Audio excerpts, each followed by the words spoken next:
Good evening, students. Welcome to the YouTube channel of Virtual Academy. So, continuing with our previous chapter, that is admission of partner. Accounts के अंदर हम लोग जो chapter कर रहे थे उसी को कंटिन्यू करते हैं. आज हमारा जो टॉपिक है that is accounting treatment of goodwill. ठीक है, हम लोगों ने इससे previously change in profit sharing ratio and calculation of sacrificing ratio ये टॉपिक्स कवर अप कर लिए थे, which is still there in your syllabus. जो आपके सिलेबस में से डिडक्ट हुआ है that is full fledged questions, जिसके अंदर आपको सारी ट्रीटमेंट करनी होती है. Revaluation account, partners capital account and balance sheet सब कुछ बनाना होता है. वो हमारे अकाउंट के अंदर से एक बेटा कैंसिल आउट हो गया है. अब आपको जो करना है वो है जो छोटे छोटे जितने भी टॉपिक्स हैं उनसे रिलेटेड आपको क्वेश्चंस एग्जाम्स के अंदर आ सकते हैं. So now what you have to do is कि हमको जितने भी टॉपिक से रिलेटेड क्वेश्चंस हैं उनको स्ट्रॉन्ग करना रहेगा. ठीक है, सो एक एक टॉपिक को आपको बहुत प्रिसाइसली समझना पड़ेगा. इनफैक्ट आपका जो काम है वो थोड़ा सा यहाँ पे बढ़ जाता है. ओके, सो हम लोग आज जो करने वाले हैं that is treatment of goodwill. हमने treatment of goodwill already previous video के अंदर सीखा था.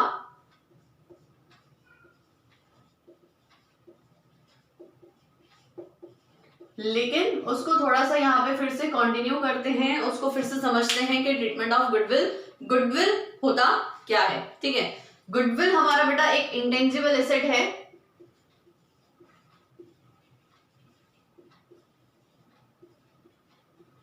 Intangible asset as we all know कि इंटेंजिबल एसेट का मीनिंग क्या होता है.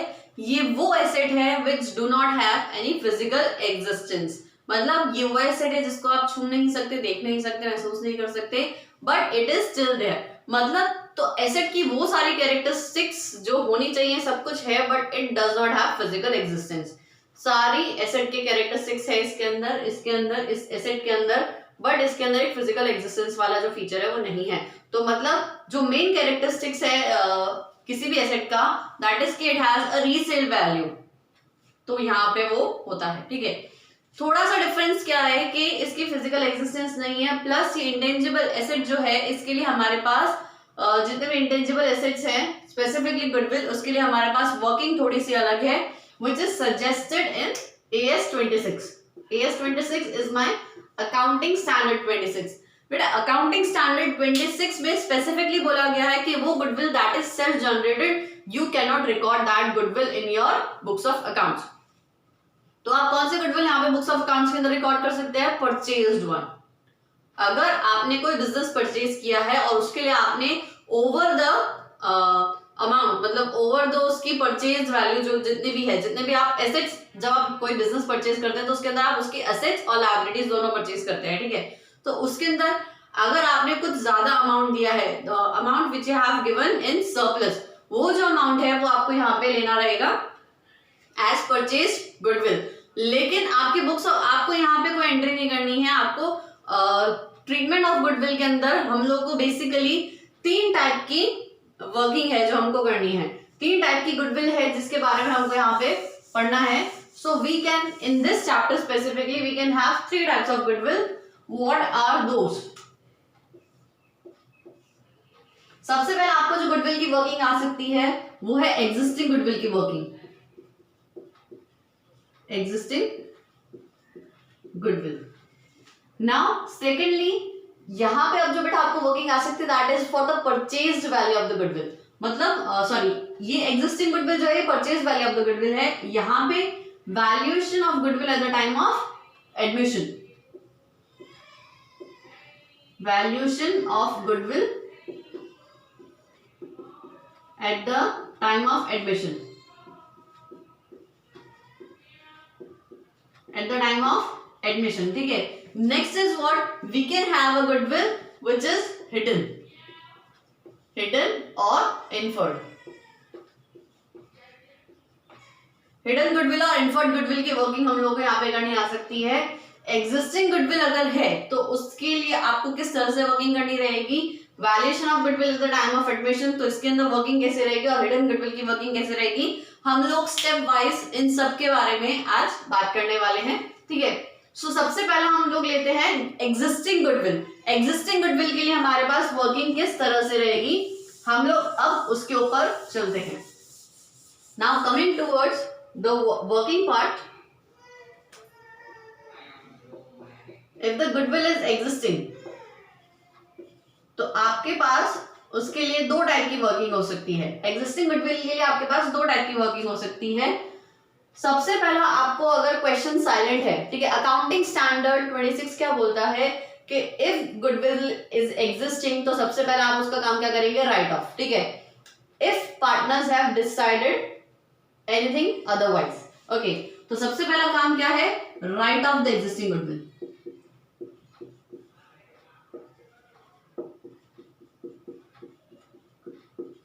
जो एग्जिस्टिंग गुडविल है उसको राइट ऑफ कर दीजिए। और जो सेकंड वर्किंग है, जो सेकंड टाइप का वर्किंग है, इट सेज कि अगर पार्टनर्स डिसाइड करते हैं that they want to retain the goodwill in the business, तो उसकी वर्किंग क्या रहेगी, retain the goodwill in business. सबसे पहले तो मैं आपको ये क्लियर कर देना चाहती हूँ कि if the goodwill is existing, तो मतलब वो कभी ना कभी परचेज की भी गुडविल रहेगी, ठीक है। सो उस गुडविल का आपको सबसे पहला काम क्या करना है, राइट ऑफ कर देना है। अनलेस एंड अनटिल क्वेश्चन के अंदर स्पेसिफिकली बोला गया है कि गुडविल को राइट ऑफ नहीं करना है, उस केस तक के अंदर आपको गुडविल सबसे पहले राइट ऑफ कर देनी है। अगर क्वेश्चन के अंदर आपको बोला गया है कि पार्टनर्स चाहते हैं, बिग बॉस चाहते हैं, they want to retain the goodwill in the business, तो उस केस के अंदर वर्किंग कैसे रहेगी, ठीक है।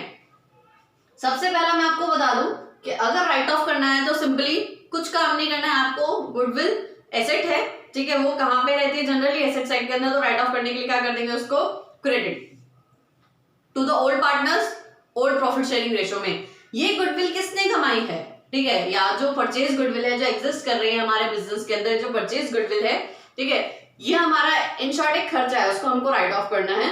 तो ये किसने कमाया है, तो the old partners, old partners have done all the efforts to earn that goodwill, तो वो गुडविल क्या करेंगे, हम उन ओल्ड पार्टनर्स के बीच में राइट ऑफ कर देंगे। मतलब ये जो खर्चा है, गुडविल एक्चुअली क्या है, खर्चा है, उसको हम ओल्ड पार्टनर्स को राइट ऑफ कर देंगे। मैंने, देखो बेटा, आपका थॉट प्रोसेस थोड़ा सा और स्ट्रीमलाइन करते हैं, ठीक है।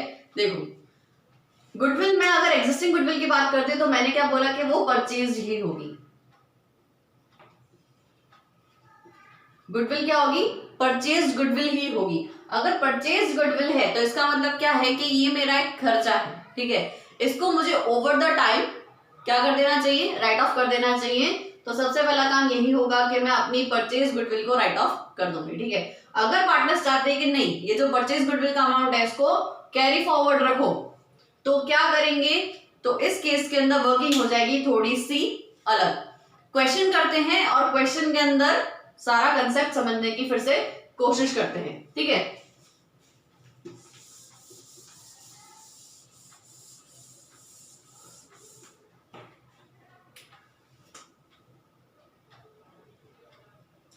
देखो बेटा, यहां पे हम जो बात कर रहे हैं एग्जिस्टिंग गुडविल की, तो यहां पे एक क्वेश्चन आता है हमारा, let's take a question for the existing goodwill.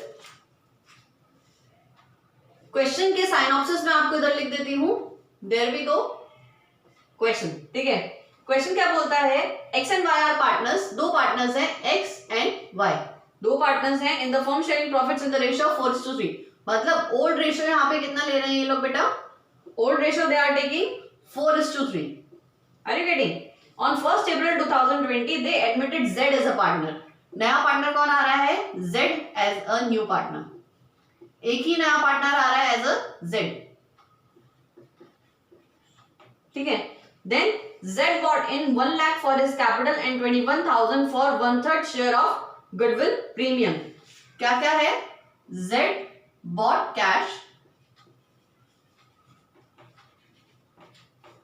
कितना कितना लेके आ रहा है, ₹1 lakh for his share of goodwill, ठीक है, sorry, for his share of capital, I'm sorry, 1 lakh is for capital and ₹21,000 for 1/3 share of goodwill premium, for 1/3 share of goodwill premium।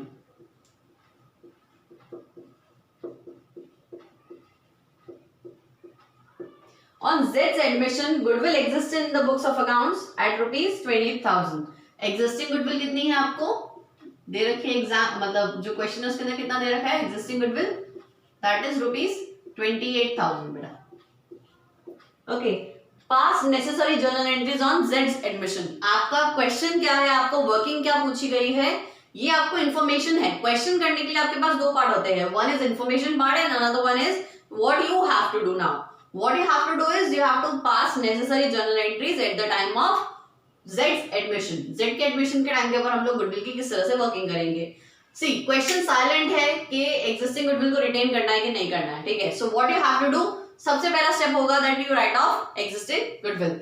Coming to the solution part, solution क्या रहेगा इसका, बहुत simple. Existing goodwill क्या है, पकड़ो, existing goodwill 28,000 है, उसको right of करते हैं। चलो राइट ऑफ कैसे करते हैं, ओल्ड पार्टनर्स ओल्ड रेशियो में। तो x capital account debit, Y's capital account debit. हम लोग हमेशा कैपिटल अकाउंट क्यों ले रहे हैं, बिकॉज क्वेश्चन साइलेंट है। अगर क्वेश्चन बोलेगा कि फिक्स मेथड से वर्किंग करो तो यहाँ पे कैपिटल अकाउंट की जगह करंट अकाउंट आ जाएगा, दैट इज वेरी सिंपल, ठीक है। X capital account debit, Y's capital account debit to goodwill, ठीक है। गुडविल कितना है 28,000, 28,000 को आप किस रेशियो के अंदर डिवाइड कर रहे हैं, दैट इज 4:3। तो फटाफट से अगर मैं इसको डिवाइड करना चाहूं तो 4 + 3 = 7, तो इट कम्स टू 4, तो 16 and 12,000, ठीक है। ये 4:3 के अंदर हमने गुडविल को डिवाइड कर लिया। This is my working. Now बेटा पहली वर्किंग तो कंप्लीट हो गई, अब क्या आ रहा है, अब जेड लेके आ रहा है cash and his share of goodwill, his share of goodwill and his share of capital he is bringing. तो एंट्री क्या होगी, देखो बेटा, बैंक अकाउंट डेबिट, ठीक है, बैंक अकाउंट डेबिट टू जेड्स कैपिटल अकाउंट। जेड कैपिटल लेके आ रहा है, कैपिटल कितनी लेके आ रहा है, 1 लाख रुपीज लेके आ रहा है, कैश के अंदर लेके आ रहा है, मतलब द सेम थिंग बैंक, ठीक है। टू जेड्स capital account to premium for goodwill. कितना है उसका premium for goodwill, that is 21,000, ठीक है। वो अपने शेयर के लिए, यहाँ पे जो बेटा यहाँ पे ट्विस्ट है, क्या बोला है कि Z is bringing 1 lakh rupees for his share of capital and 21,000 for 1/3 share of goodwill premium as goodwill premium, as goodwill premium. Catch कहां पे बेटा कि आपको यहाँ पे फर्म की गुडविल नहीं दे रखी है, आपको डायरेक्टली बता रखा है कि 1/3 शेयर के लिए जेड कितना कैपिटल लेके आ रहा है, सॉरी जेड कितना गुडविल लेके आ रहा है। तो डायरेक्टली मैंने अमाउंट यहाँ पे ले लिया 21,000। अगर मुझे ये नहीं दिया होता, अगर मुझे यहाँ पे फर्म की गुडविल दी होती तो मुझे उसको 1/3 उसके अंदर से फर्म की गुडविल से 1/3 निकालना रहता, ठीक है। बट यहाँ पे मुझे पूरा शेयर ही दे दिया है। Language of the question matters a lot, ठीक है। यहाँ पे मेरे को ऑलरेडी 21,000 क्या दे दिया है, हिज शेयर ऑफ गुडविल, उसका जो शेयर है गुडविल प्रीमियम के अंदर वो लेके आ रहा है। So can I said that के this would be 1,21,000। Are you getting the point? तो ये 1,21,000 is the total amount he is bringing into the firm. 1 lakh is for his capital and 21,000 for the premium for goodwill. मैंने आपको पहले ही बताया था कि ये जो मेरा गुडविल है, ठीक है, ये मेरा सेल्फ जनरेटेड गुडविल है।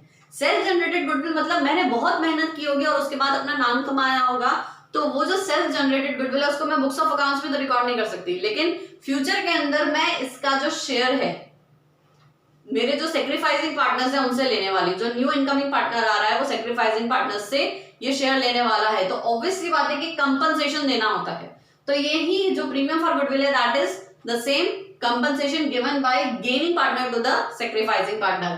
तो ये कंपनसेशन इन एक्चुअल जाना किसको चाहिए, my sacrificing partners in their sacrificing ratio. Now the catch is question is silent कि उनका सेक्रीफाइसिंग रेशियो क्या है, ठीक है। So can I said that, मैंने आपको पहले भी बताया था कि अगर आपका न्यू पार्टनर का शेयर दे रखा है तो आप इससे न्यू प्रॉफिट शेयरिंग रेशियो निकाल सकते हो, बट द कैच इज कि आपको यहाँ पे सेक्रीफाइसिंग रेशियो नहीं दिया है। क्वेश्चन साइलेंट हो तो ऑब्वियसली बात है कि सेक्रीफाइसिंग रेशियो क्या रहेगा, that would be the old profit sharing ratio. Simple कर देंगे इसको डिस्ट्रीब्यूट, ये जो प्रीमियम फॉर गुडविल लाया जा रहा है उसको हम लोग को करना पड़ेगा distribute. So premium for goodwill to किनको करेंगे, जो सेक्रीफाइसिंग पार्टनर्स है, X and Y both are sacrificing partners, if the question is silent then we will believe कि वो अपने ओल्ड प्रॉफिट शेयरिंग रेशियो में ही सेक्रीफाइस कर रहे हैं. So this 21,000 has to be distributed in 4:3. तो डिस्ट्रीब्यूट करते हैं इसको 4:3 का मतलब क्या आता है 7 7 then 3. तो 12,000 and 9,000. So this comes to my premium for goodwill का distribution. This is the solution. When you have to write off the existing goodwill. Very simple. ठीक है. आपको ये जो छोटे छोटे क्वेश्चन हैं एग्जाम के अंदर वही आने वाले हैं. You have to be powerful in these conceptual questions. ठीक है. फुल फ्लेजेड क्वेश्चंस नहीं है लेकिन कंसेप्चुअल क्वेश्चन आपको पूरे पूरे देखने के लिए मिलेंगे. उनके लिए आपको पावरफुल अपना थोड़ा कंसेप्ट्स करने रहेंगे. Now coming towards next concept कि जब एग्जिस्टिंग गुडविल को आपको क्या करना है रिटेन करना है in the business, then what would be the working.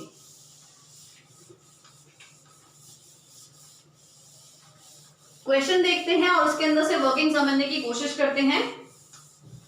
बेटा क्या आप एक चीज समझ पा रहे हो कि गुडविल जो एग्जिस्टिंग गुडविल है मतलब वो परचेज की गई है. समझो मैंने किसी और का बिजनेस परचेज किया है तभी मैं गुडविल परचेज कर सकती हूँ. एज सच गुडविल परचेज नहीं होती. फॉर एग्जांपल मैंने अंकलेश्वर में अगर लक्ष्मी की दुकान खरीदी, ठीक है, लक्ष्मी जो स्टोर्स है वो काफी नामी है, उसको खरीद लिया, तो अगर मैं उसका जो पूरा बिजनेस है उसको खरीदूंगी तब उसका नाम मुझे मिलेगा, तो तब मुझे उसकी गुडविल मिलेगी. ठीक है. वो गुडविल मुझे क्या देती है कि मेरे प्रॉफिट बाकियों से अच्छे होंगे. प्रोविजन स्टोर है तो मतलब उस प्रोविजन बाकी जितने भी प्रोविजन स्टोर है उससे ज्यादा अच्छे मेरे प्रॉफिट्स होंगे, तो मुझे एक बेनिफिट देती है. वो मेरे को कोई फिजिकल एसेट नहीं दे रहा है. ठीक है. So can I said that कि जब हम लोग बिजनेस परचेज करते हैं, ये थोड़ा कंसेप्चुअल बैकग्राउंड में आपको बना रही हूँ. जब भी मैं कोई बिजनेस परचेज कर रही हूँ, ठीक है, तो मैं कैसे करती हूँ, एसेट्स और लायबिलिटीज दोनों ही मुझे खरीदना पड़ता है. फॉर एग्जाम्पल अगर उसके 5 लाख के एसेट्स हैं, ठीक है, और यहाँ पे मैं उसके सामने उसको कितने क्या दे रही हूँ, कितने लायबिलिटीज खरीद रहे हैं हम लोग, उसकी 3 लाख की उसकी लायबिलिटीज हैं. और ये बिजनेस अगर मैं खरीद रही हूँ, ठीक है, मतलब मैं उसको टोटल कितने रुपए देने वाली हूँ, 5 लाख रुपए. 5 लाख के उसके एसेट्स खरीद रही हूँ, सामने 3 लाख की उसकी लायबिलिटीज खरीद रही हूँ. तो इन शॉर्ट मुझे उसको अमाउंट कितना देना बनता है, सिर्फ 2 लाख रुपए का.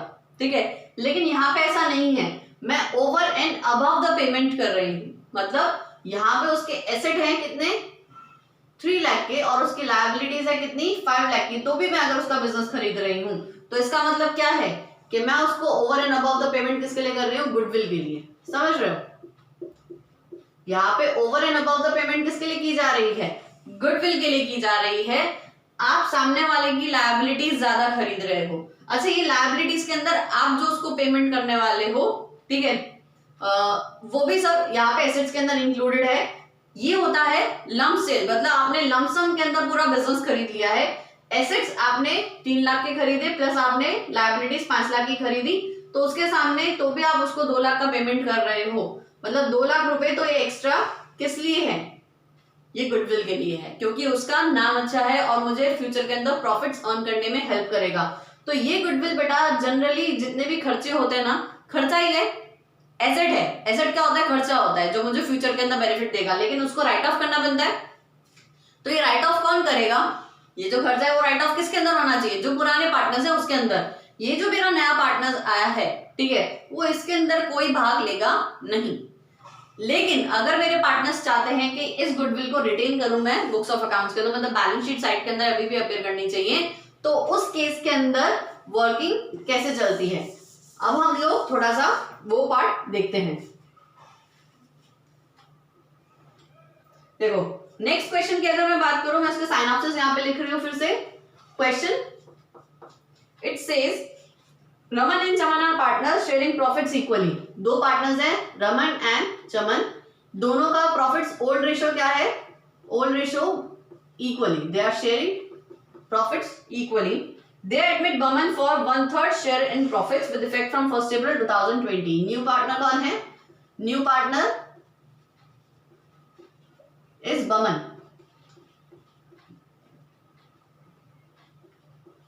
ठीक है. कितने शेयर के लिए आ रहा है, 1/3 share in profits.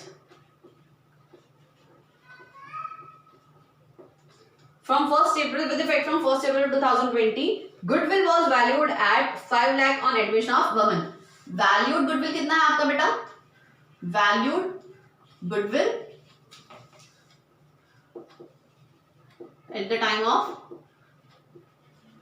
valid goodwill at the time of admission कितना है? that is 5 lakh rupees. next फिर हमको बता रखा है कि goodwill existed in the balance sheet as of 31 March 2020 that is 2 lakh. Existing goodwill कितना बता रखा है? दोनों की लैंग्वेज में फर्क है, आपने सुना. एग्जिस्टिंग गुडविल कितना बता रखा है? That is 3 lakh rupees, sorry 2 lakh rupees. Can you say this कि आपको जो valued goodwill at the time of admission है that is 5 lakh and existing goodwill आपको बता रखी है कि बुक्स ऑफ अकाउंट्स में अवेयर करिए दैट इज 2 लाख रुपीज. दोनों ही बता रखा है. इट वाज अग्रीड, क्वेश्चन ध्यान से सुनना, it was agreed among the partners to carry forward the existing goodwill at its book value. सुना आपने, क्वेश्चन स्पेसिफिकली डिमांड कर रहा है कि जो एग्जिस्टिंग गुडविल है उसको कैरी फॉरवर्ड करना है तो करो, पार्टनर्स जैसा चाहेंगे वैसा होगा. I have already told you, partnership मतलब रिलेशन बिटवीन द पार्टनर्स, वो जैसा चाहे अपनी पार्टनरशिप को चला सकते हैं. The same thing now Burman brought his share of goodwill by cheque. अब बमन अपना जो शेयर ऑफ गुडविल है कैसे लेके आया? By cheque. आपको क्या करना है? Pass the journal entries for goodwill. Pass the journal entries for goodwill. इस क्वेश्चन के अंदर मैंने आपको दो चीजें नहीं लिखी हैं साइन ऑफ्स के अंदर. पहला कि partners want to retain the goodwill, लिख देते चलो. Partners want to retain the goodwill. Next is what कि बमन जो है वो अपना शेयर ऑफ गुडविल चेक के थ्रू ला रहा है.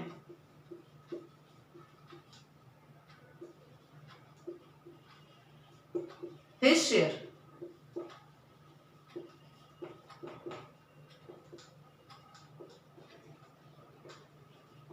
Sorry through cheque. Simple, as simple is that. करना क्या है, अब आप फटाफट से इसको सॉल्व करते हैं. सॉल्व के अंदर जब हम सॉल्व करने जाएंगे तो इसके अंदर हमको कुछ बातों का ध्यान रखना पड़ेगा. स्टार्टिंग फ्रॉम, सबसे पहले आपको देखना पड़ेगा कि वर्किंग नोट्स देख लेते हैं. हम यहाँ पे वर्किंग नोट्स बना लेते हैं, ठीक है. जो मेन वर्किंग है हमारी जर्नल एंट्री पास करने को उधर कर लेते हैं हम लोग. यहाँ पे वर्किंग नोट्स बना लेते हैं. वर्किंग नोट्स के अंदर हम लोगों को क्या निकालना है कि वुमेन जो है वो अपना शेयर ऑफ गुडविल चेक के थ्रू लेके आ रहा है. क्वेश्चन के अंदर उसी की एंट्री पास करनी है आपको. लेकिन बेटा अपना शेयर ऑफ गुडविल निकालने की कैसे, वो कैसे निकाला जाएगा? देखो 5 लाख रुपीस का तो मेरा गुडविल बनता है किस टाइम के ऊपर? एग्जिस्टिंग गुडविल है, तो मतलब उसको मेरे को 5 लाख रुपए जो मैंने अपनी मेहनत से बिजनेस बनाया है तो उसके लिए मुझे क्या लग रहा है?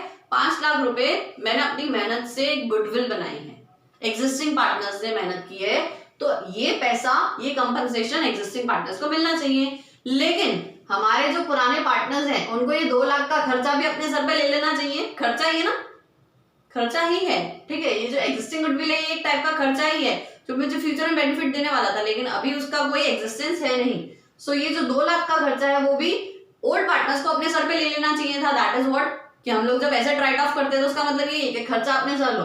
तो यहाँ पे इसका मतलब क्या है कि जो मेरा नया पार्टनर जो आ रहा है ना वो इन दोनों के बीच का डिफरेंस अमाउंट लेके आएगा, डिफरेंशियल अमाउंट लेके आएगा. बमन का मतलब Burman will bring how much goodwill? Burman's share of goodwill कैसे निकालेंगे?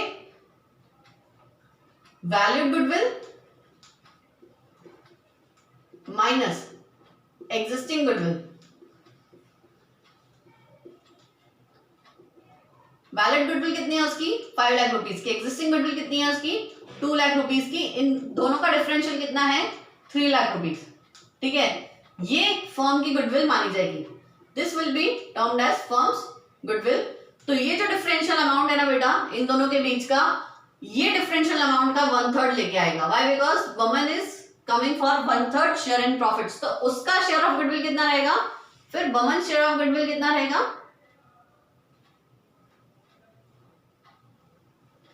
ये हमने क्या निकाला? Amount of goodwill. Baman share of goodwill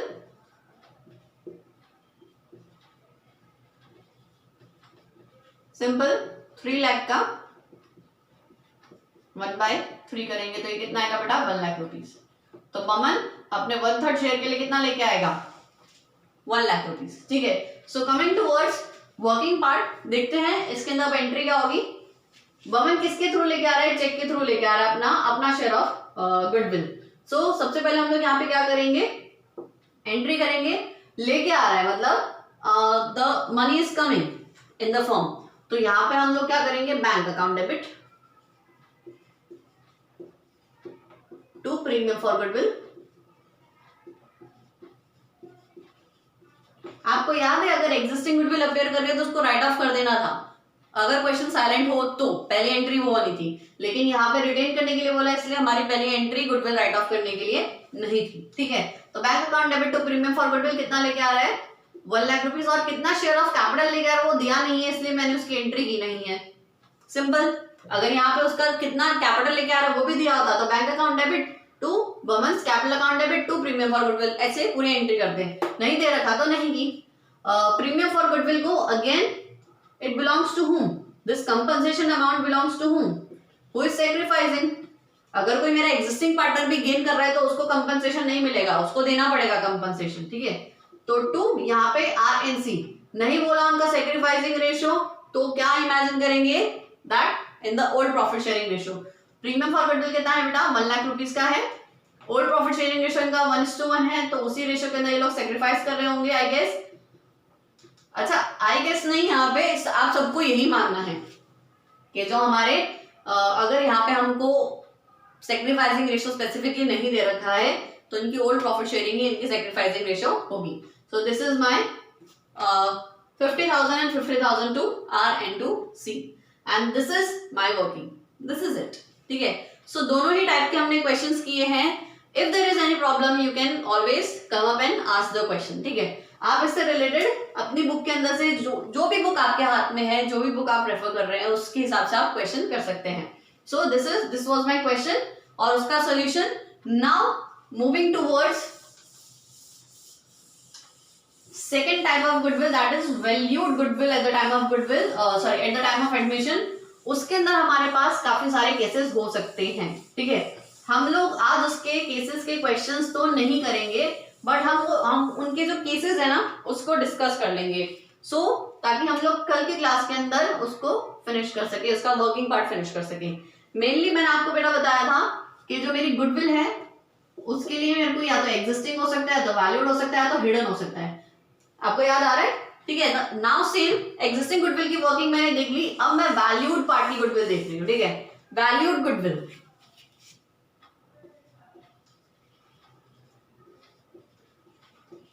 उसके लिए मेरे पास काफी सारे पार्ट हो सकते हैं।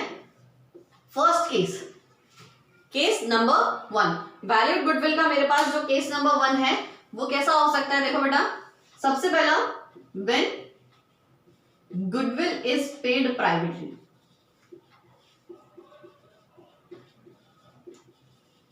वेरी सिंपल, अगर आपको कहीं क्वेश्चन में आ गया कि गुडविल प्राइवेटली पे गई है तो कोई एंट्री होगी ही नहीं।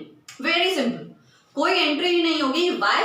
बिकॉज अगर गुडविल आपने प्राइवेटली पे कर दिया है, आप फर्म का अकाउंट्स बना रहे हो, आप पर्सनल जो पार्टनर्स हैं उनका अकाउंट नहीं बना रहे हो, पर्सनल अकाउंट्स नहीं बना रहे हो उनके, आप क्या कर रहे हो? आप अकाउंटिंग कर रहे हो पार्टनरशिप फर्म के लिए। So can I said that कि अगर आप प्राइवेटली पे कर रहे हो, एक के खाते में से निकल के दूसरे के खाते में जा रहा है और फर्म यहाँ पे कहीं पे भी इन्वॉल्व नहीं है, तो इसकी कोई जर्नल एंट्री हमारे फर्म में तो नहीं होगी। So when goodwill is paid privately तो इसकी कोई जर्नल एंट्री होगी नहीं। Simply no journal entry in our books. ऐसा नहीं कि कहीं एंट्री नहीं होगी, लेकिन हमारे बुक्स में तो नहीं होगी। ठीक है, सिंपल, ये केस खत्म हो गया। नेक्स्ट केस क्या है? When the new incoming partner, जो नया पार्टनर आ रहा है, is bringing his share of goodwill, bringing when premium for goodwill is bought in cash। Cash में लाए, चेक मतलब बैंक के थ्रू लेके आए, कैसे भी कैश या चेक, ठीक है, के थ्रू लेके आए। सिंपली कैश या चेक के थ्रू लेके आ रहा है and is retained in the business, is वो जो अमाउंट आया है वो बिजनेस के अंदर रिटेन हो रहा है, is retained in the business.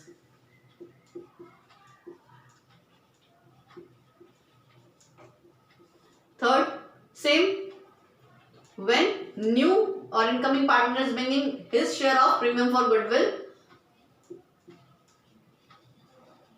In cash और चेक,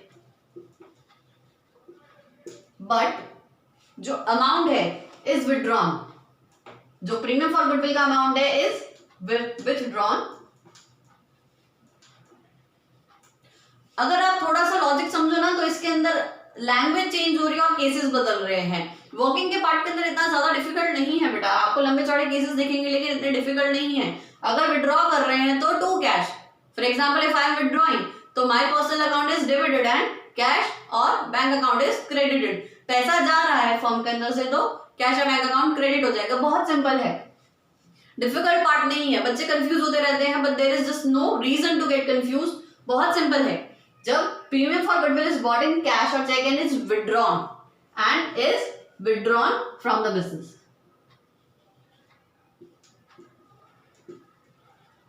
अब इसके अंदर भी ये लोग कहते हैं कि बिजनेस से जब आप विड्रॉ कर रहे हो तो आप या तो पार्टली विड्रॉ कर रहे हो या फिर फुली।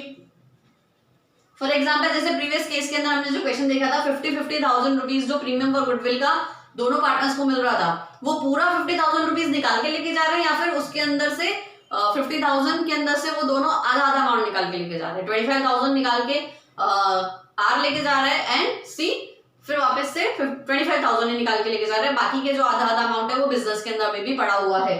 सो यहाँ पे उसको फिर से केस बना देते कि पार्टली विड्रॉ किया है फुली विड्रॉ किया है। That is not a case in actual sense, ठीक है। बट इवन तो आपके बुक के अंदर दे रखा है तो उसके हिसाब से हम लोग लेके चलते हैं, ठीक है। नेक्स्ट इज व्हाट कि आपने पार्टली विड्रॉ कर लिया है, पार्टली या फुली विड्रॉ कर लिया है, देन व्हाट वी हैव कि when goodwill is bought in kind, when goodwill is bought in kind मतलब यहाँ पे कैश या चेक नहीं आया, आप कुछ चीज लेके आए, कोई एसेट लेके आया, ऑब्वियसली एसेट लेके आए होगे ना, ठीक है। कोई एसेट आया है, सेम वर्किंग, कैश की जगह वो एसेट का अकाउंट डेबिट कर देंगे। बहुत सिंपल है, ठीक है। नेक्स्ट व्हाट, इन सबसे रिलेटेड क्वेश्चंस हम करेंगे। इट्स नॉट लाइक दैट मैं यहाँ पे खत्म कर रही हूँ, but just I am discussing those cases. इनसे रिलेटेड सबके क्वेश्चंस हम लोग एक एक करके सॉल्व करेंगे। Next is what, when goodwill is bought in kind. Another one is when goodwill is bought in part. Bought का मतलब ब्रिंग का जो थर्ड फॉर्म होता है दैट इज बॉट, मतलब गुडविल लाई गई है इन पार्ट। आपको लेके आना, आपका शेयर ऑफ गुडविल बनता था 1 लाख रुपए, लेकिन आप कितना लेके आए हो? For example you have bought only 60,000 rupees. तो आपका जो प्रीमियम फॉर गुडविल जो लाना चाहिए था, आप उसको कुछ पार्ट में ही लेके आए हैं, आप पूरा पैसा लेके नहीं आए हैं, ठीक है। ये पार्ट वाला है तो ऑब्वियस सी बात है जो लास्ट केस होगा कि व्हेन प्रीमियम फॉर गुडविल, अच्छा यहाँ पे हमेशा जहां मैं प्रीमियम लिख रही हूँ तो वो गुडविल मतलब वो प्रीमियम फॉर गुडविल की बात है। तो premium for goodwill is not bought at all. Premium for goodwill हमारा जो नया पार्टनर है वो लेके ही नहीं आ रहा है। So these could be the 6 cases और 6 डिफरेंट लैंग्वेजेस जो आपको गुडविल की वर्किंग के अंदर, एग्जाम्स के अंदर या फिर बुक में देखने के लिए मिल सकती है। बहुत सिंपल है, वर्किंग के अंदर बहुत कुछ डिफिकल्ट नहीं है। पहला पार्ट तो हमने खत्म ही कर दिया कि कोई जर्नल एंट्री हो गई नहीं। वैसे ही दूसरा और तीसरा पार्ट मैंने जनरली आपको अभी बता ही दिया था। जैसे वर्किंग हमने की थी ना, जो प्रीमियम फॉर गुडविल है, बाद में वो जो एग्जिस्टिंग पार्टनर्स को मैंने पार्ट दिया था, बिल्कुल सेम वही वर्किंग है, लेकिन हम इन सबसे रिलेटेड क्वेश्चंस करेंगे, एक एक करके एक एक केस को पकड़ेंगे, उनसे रिलेटेड क्वेश्चंस करेंगे, ठीक है। So for now this is it for today. हम लोग इन सारे केसेस से रिलेटेड क्वेश्चन करेंगे और हिडन और इन्फर्ड गुडविल को हम लोग थोड़ा बाद में रखते हैं। उसको मैं आपको ये केसेस खत्म करने के बाद समझाऊंगी। अभी आपको इस स्टेज के ऊपर क्या करना है, आपको हमने जो अभी एग्जिस्टिंग गुडविल से रिलेटेड जो भी क्वेश्चंस मिले आपके बुक के अंदर, टेक्स्ट बुक के अंदर, जो भी टेक्स्ट बुक आप प्रेफर कर रहे हो, go through it and do the questions. आपसे क्वेश्चन सॉल्व होना बहुत जरूरी है। मैं कितने क्वेश्चन सॉल्व कर रहा हूं, मोर देन आप कितने क्वेश्चन सॉल्व करें, दैट इज इंपॉर्टेंट, ठीक है।